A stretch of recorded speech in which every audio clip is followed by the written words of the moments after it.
Et salut, j'espère que tu vas bien. Aujourd'hui, on va se tourner plutôt vers le sucré avec la recette du sirop à l'orange.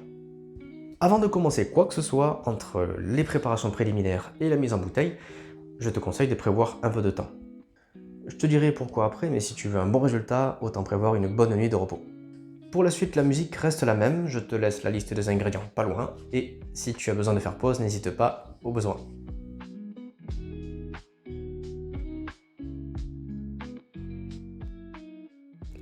Bon, ok, quand tu as préparé ton matériel et tes ingrédients, commence par les préparations préliminaires.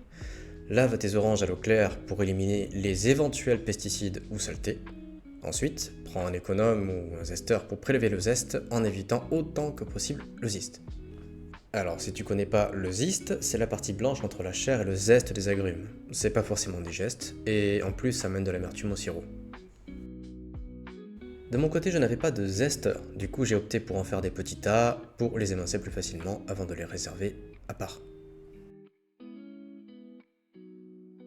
Pour le reste des oranges, tranche-les en deux et presse-les pour en faire du jus. Ensuite, partie très importante, les peser. Comme tu as dû le voir sur la liste des ingrédients, j'ai pris comme unité de mesure des doses.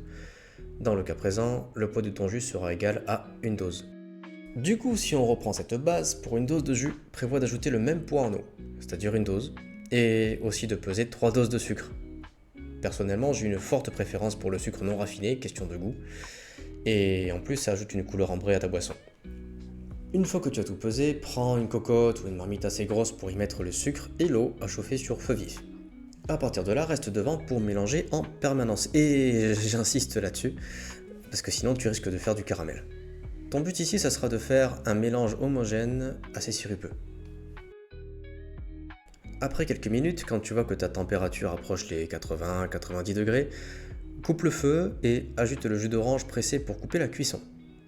Pour finir, remue le tout pour obtenir un mélange homogène, encore une fois, et termine en faisant infuser les zestes que tu as dû réserver de côté.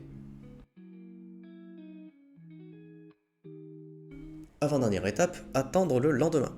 Ici, rien de sorcier. Attendre une nuit va permettre aux zestes d'infuser gentiment dans le reste du sirop, ça va quand même apporter pas mal de goût. One day later. Le lendemain, prends un écumoire, enlève les zestes et filtre le sirop dans tes bouteilles. Maintenant, tu as le choix. Si tu comptes l'utiliser assez vite, ça ne craint pas grand chose, mais le mettre au frais reste plus prudent pour le garder plus longtemps.